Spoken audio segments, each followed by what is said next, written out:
Hi there, this is Shinkitan. Welcome to my YouTube channel. Again, I am so excited today to talk about something that can really change your life. Kung nanonood ka ngayon, hang on, don't change the channel.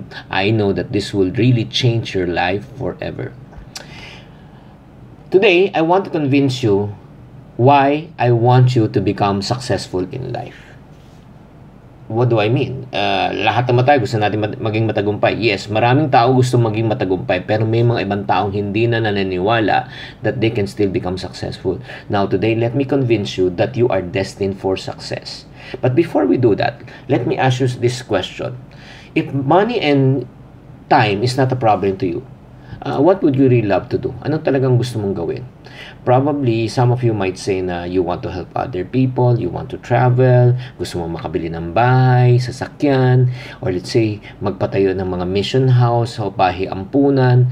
So, in other words, all of us, we have so many dreams. Ang dami natin pangarap sa buhay. Pero, hindi lang natin nakakamit ang mga ito dahil sa dami ng stress at problema ng ating buhay. So, we tend to forget already our dreams and we are already pursuing the urgent things but not the important things.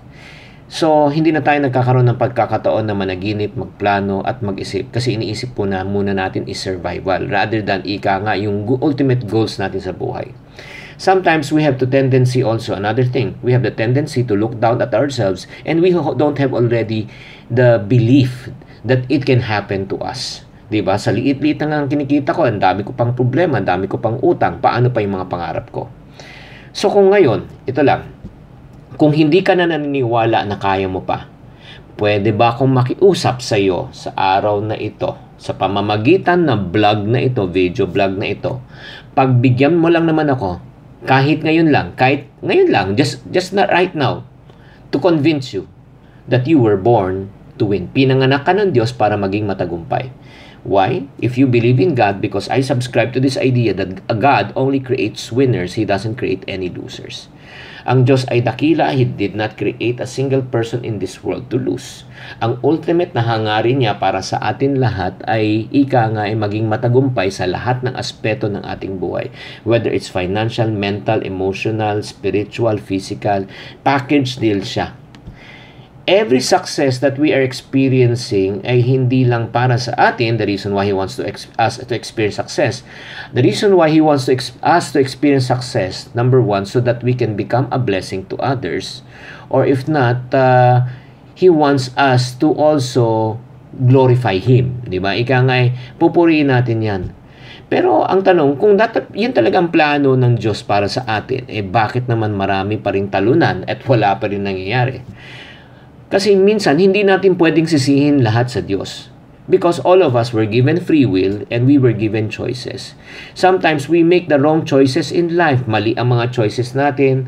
So, instead na mga tama ang pinipili natin, minsan ay mali. Minsan sa tuwid dapat tayo dumaan, baluktot tayo dumadaan. So now, that you know, okay, so it's not again His fault but sometimes it's our fault. So right now you know that God has a plan for you na talagang gusto tayong maging successful. Right now, ano kailangan nating gawin, 'di ba? So I just want to tell you also that you are not only born to win but you also were born to prosper. Gusto ni Lord na pagyamanin tayo. Talaga. Kung ayaw maniwala, let me share to you one of the verses that I always hang on to. Yung Jeremiah 29:11, sinabi doon, "For I know I have plans for you, declares the Lord, plans to prosper you, not to harm you, to give you hope and a what? Future." Konting paalala lang. Hindi lang to, ito lang, let's put it into context. Hindi lang po pera ang prosperity. Hindi lang yun ang sukatan ng tagumpay. Being prosperous also means that you're successful in other areas such as your health, relationships, career, and many more.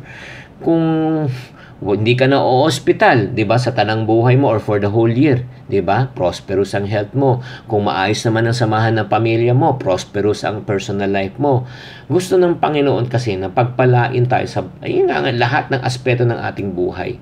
Hindi lang ulit pera ang sukatan. And not only you were born to win, you are not only born to prosper. Ito lang, let me also tell you, secret lang natin to, you were also born for greatness. Hindi ka lang ordinaryong tao, no? Don't say that I'm a regular housewife, I'm a regular employee, I'm a regular... No, no, no. God does not create any regulars. God only creates something special. Hindi ka regular na halo-hala. Special ka na halo-hala. Would ube at the same time leche flan on top. Kung baga sa housewife, hindi ka plain na housewife. Special ka. Halo-halo, again, hindi ka regular. Special ka. Kung baga sa budget, hindi ka 1.0. Ikaw ay special. 2.0 ka na. To be a great person doesn't mean that you need to have hundreds of followers, hundreds of thousands of followers in your Facebook, in your social media. Hindi mo rin kailangan na maging isang manunulat na katulad ko, isang public speaker. Hindi mo kailangan maging abogado, maging doktor, artista, politiko. Hindi mo kailangan magkaroon ng special title para ma-consider ka to become a great person. You just need to realize that you and I were created in the image of God. It means to say that we are created in the likeness of God. So if God is great, you and I are also great. Di ba? Ganun lang kasimple yun eh. You are not created for smallness, but you and I are created for greatness. Hindi ka magiging great dahil sa sino magulang mo, dahil sa may posisyon ka, may influensya ka. Magiging great ka because you know right now that God has given you all the tools, all the information, all the ability for you to become great. Pero, ito yung final question. Sana naliwanagan na kayo, pero itong final question. Pero bakit ko kailangan talagang maging matagumpay? Well, let me conclude by telling you this. Because that is the destiny in your life. You are destined to become successful. Let me encourage you starting today, after you watch this vlog, never live on a survival mode na yung po pwede lang yung pambayad ng kuryente, upa. No.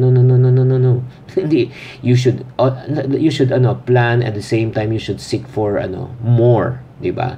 Be happy and contented with what you have, but you should not be satisfied with what you have.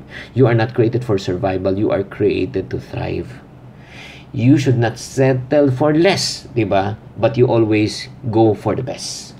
Never settles for smallness, but you also always settle for what you go and aspire for what greatness. Kung ikaw ay pumasa ng 75, huwag ka na mag-75, you go to 80. From 80, you go to 85. 85, you go to 95. You go to 100.